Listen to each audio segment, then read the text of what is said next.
Welcome to Connect with Quran and Sunnah. بسم اللہ الرحمن الرحیم۔ السلام علیکم۔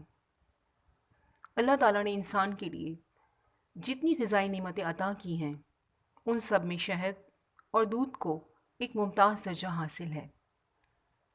نوزائیدہ بچے کو دائی بطور گھٹی کے شہد چٹاتی ہے۔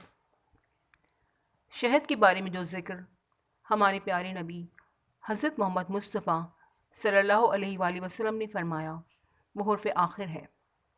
آپ صلی اللہ علیہ وآلہ وسلم نے ایک سے زیادہ بار شہد کی افادیت بیان فرمائی ہے۔ آپ صلی اللہ علیہ وآلہ وسلم ایک حدیث میں فرماتے ہیں، اے لوگوں، قرآن اور شہد کو مضبوطی سے پکڑ لو۔ آئیے آج ہم آپ کو بتاتے ہیں شہد کے چند ایسے فوائد جن کو جاننے کے بعد آپ شہد کھانے پر مجبور ہو جائیں گے۔ تو شروع کرتے ہیں۔ نمبر 1، نزلہ زکام۔ نزلہ زکام کی حالت میں 1 چمچ شہد لے کر اس میں آدھے لیموں کا رس شامل کیجیے اور اسے استعمال کیجیے۔ دن میں 3 سے 4 بار یہ عمل کیجیے، انشاءاللہ نزلہ زکام سے نجات ملے گی۔ نمبر 2، دماغی تھکن۔ اگر آپ کو دماغی تھکان محسوس ہو رہی ہو تو 1 گلاس نیم گرم پانی میں 1 چمچ شہد ملا کر پئیں، دماغی تھکان دور ہو جائے گی۔ نمبر 3، گلے کی تکلیف اور کھانسی۔ کھانسی کو روکنے کے ساتھ ساتھ شہد ایک جراثیم کش محلول کا کام سر انجام دیتا ہے جو گلے کی تکلیف میں فائدہ پہنچاتا ہے۔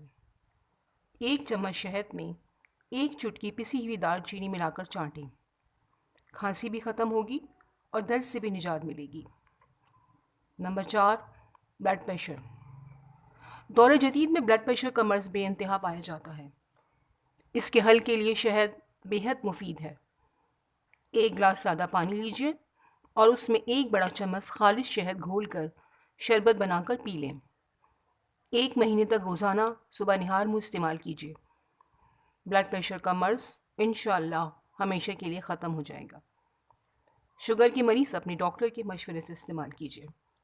نمبر 5، سر کی خشکی۔ شہد سر کی خشکی کو دور کرتا ہے۔ شہد کو تھوڑے سے پانی میں مکس کر کے لگانے سے سر کی جلد کو نمی ملتی ہے جس سے خشکی سے نجات ملتی ہے۔ 2 سے 3 منٹ مساج کریں اور 10 منٹ کے بعد سادہ پانی سے دھو لیں۔ نمبر 6، معدے کی تکلیف۔ جراثیم کش ہونے کی وجہ سے 1 چمچ شہد صبح نہار منہ کھانا متعدد ایسے امراض سے تحفظ دیتا ہے جو نظام ہضم سے جڑے ہوتے ہیں۔ معدے تک جاتے ہوئے شہد جراثیم کو ختم کرتے ہوئے جسم کے اندر چھوٹے چھوٹے زخموں کو بھی بھر دیتا ہے جس کی وجہ سے معدہ صاف شفاف ہو جاتا ہے اور معدہ کھانا ہضم کرنے لگتا ہے اور درد سے بھی نجات ملتی ہے۔ امید ہے کہ شہد کے بارے میں یہ معلومات آپ کے لیے مفید ثابت ہوئی ہوں گی اور آپ شہد کو اپنی زندگی کا حصہ بنائیں گے۔ انشاءاللہ نیکسٹ ویڈیو تک کے لیے اجازت۔ وما علینا الا البلاغ۔